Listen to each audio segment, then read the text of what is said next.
one I happen to really like. Okay. I like that guitar playing. Thank you. 12-string. Yeah, of course. D-tuning for all you musicians out there, or all you non-musicians even. It's a normal tuning with the bass string tuned down to D. Oh, and see, now you're sounding like Spinal Tap to me. I have no idea what you're talking about. That's where they got it all from. Aha! They got Reality. it from real musicians.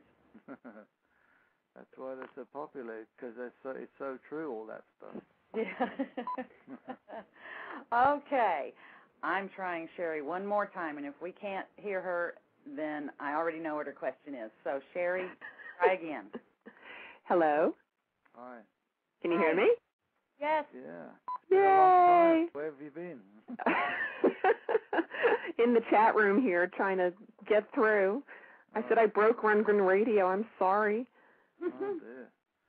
Anyway, my question is, Denny, I was telling you it was so lovely to meet you in Las Vegas. I really thank you for taking the time to take a picture. And Go Now was my all-time favorite song when I was younger also. I love that song. Right. So thank you for that. Right. But my question is, one of my other favorite albums is Band on the Run. And I wanted to know a little bit about the little backstory with making the cover of that album. Yeah, well, the idea was that, well, because it's going to be called Band on the Run, we wanted to look like prisoners breaking out and being hit by the spotlight, by the prison guards, you know what I mean, up against the wall as we're all trying to escape in uniform. So what we did was we got in touch with all the people in London who were celebrities maybe, like John Conte, the boxer, was kind of a friend. He was from Liverpool, from Paulstown. Michael Parkinson was the talk show host. And then there were a couple of people like James Coburn, Christopher Lee, who we always admired, big sort of idled Dracula movies and all that kind of thing. He was like a big thing to us. So actors, any actors that were around who were, and Clement Freud, who was a big name in England as well on television, just celebrities that we liked or were in town at the time, and away we went, So Clive Arrowsmith took that picture. It was a very, very good photo shoot, actually. It's a great photograph. Are there lots of different versions of the photograph? Well, I suppose there were. I mean, it was taken at night, of course, to get that black background, the spotlight. Mm-hmm. And it was fun. It was fun because all the people were a lot of laughs. We had a lot of laugh stories as we were doing it. It took all day actually to set it all up and then get it done. So, how cool! Starting with lunch. There you go. No, my phone is beeping. It's doing some kind of weird thing ever since we got disconnected. No, I changed phones. I think it's recording. It's some kind of recording mode or something.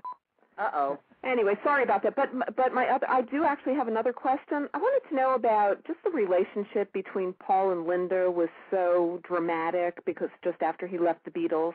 How did that affect you in the mix and, getting together with them?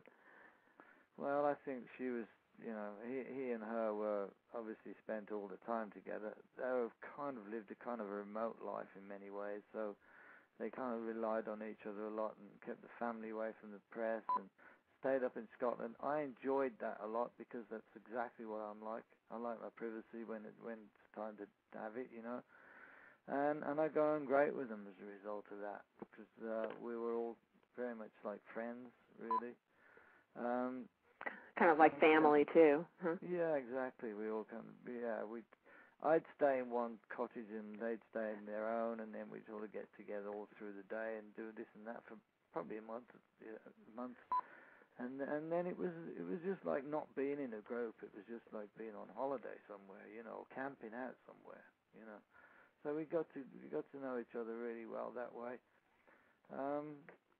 So I mean, a lot of people think that Paul and Linda were, together all the time. Well, I mean, that was their choice, and then it's a bit strange.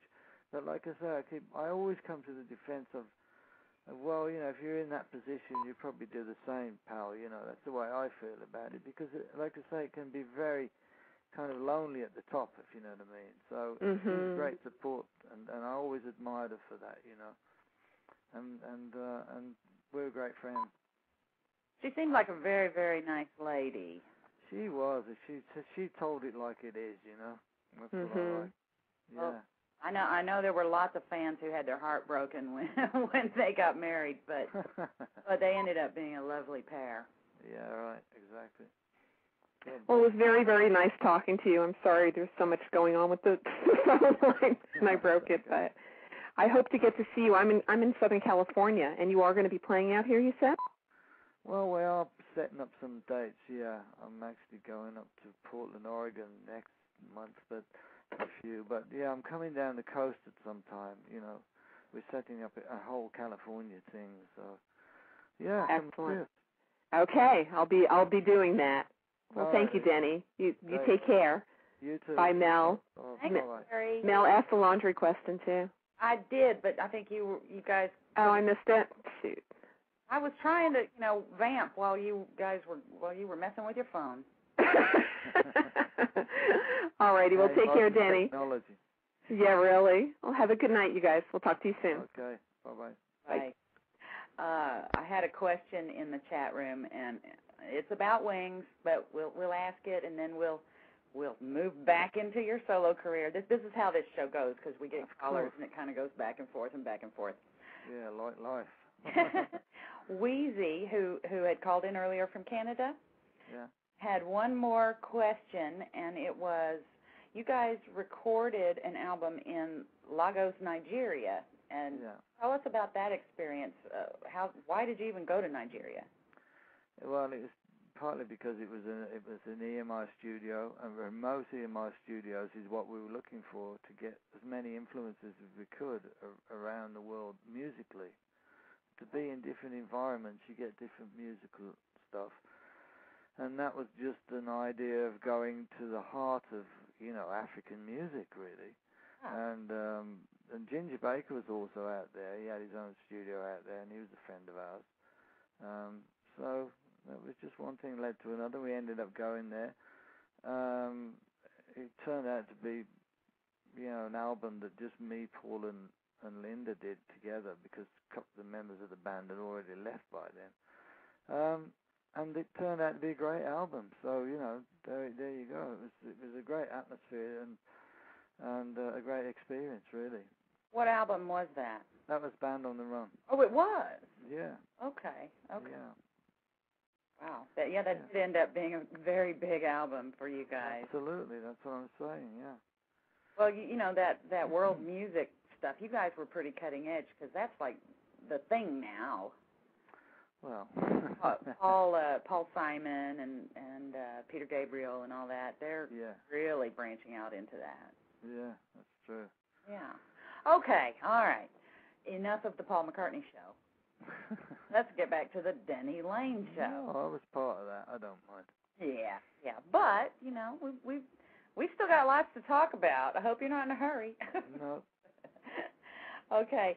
I've got one more song to play, and this one's really pretty, and I'm probably not going to pronounce it properly, but Boulevard de la Madeleine, is that it? Yeah, Boulevard de la Madeleine was a song that we wrote in Paris. The hotel that we stayed in was a Hotel de Paris, and Boulevard de la Madeleine is where that hotel is. So we wrote it, and hence the French. Obviously, the accordions in the background. Okay. Was that you playing the accordions? I think it might have been me and Michael Pinder. I'm not sure. I can never remember these things. It's probably Mike. Well, there's a story right there. Yeah. Okay. Well, let's listen to about a minute of that, and then we'll talk when we come back on the other side of that. Okay.